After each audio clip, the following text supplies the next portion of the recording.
সুন্দর না মনে হয় এরপরে আর করাটা। অভিনয় অনেকটাই কমিয়ে দিয়েছেন চিত্রনায়িকা বর্ষা। 2 সন্তানের মা হবার পর থেকেই মূলত তিনি অভিনয় থেকে দূরে আছেন।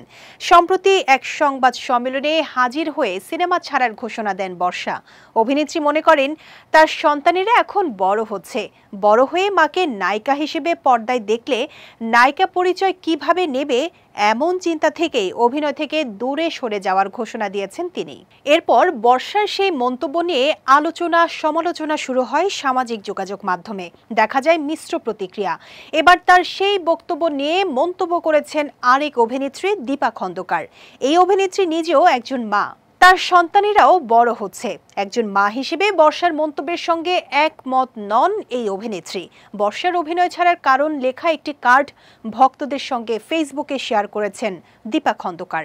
সেটির ক্যাপশনে তিনি লিখেছেন, এই বয়সে আপনার সন্তান যদি আপনাকে চলচ্চিত্রের তারকা হিসেবে দেখেন, এটা হবে গর্বের মুহূর্ত। কিছুদিন আগে স্বামী অনন্ত জলিলের সঙ্গে এক সংবাদ সম্মেলনে এসে গণমাধ্যমের সামনে অভিনয় থেকে নিজেকে গুটিয়ে নেওয়ার ঘোষণা দেন বর্ষা। এই অভিনেত্রীর ভাষ্যে হাতে কয়েকটি ছবি আছে, এগুলো শেষ করতে করতেই বেশ সময় চলে যাবে। এরপর আমি আর নতুন কোনো ছবি করব না। সিনেমা ছাড়ার কারণ প্রসঙ্গে সে সময় বর্ষা বলেন, আমার বড় ছেলের বয়স 10, ছোট ছেলের বয়স 7 বছর।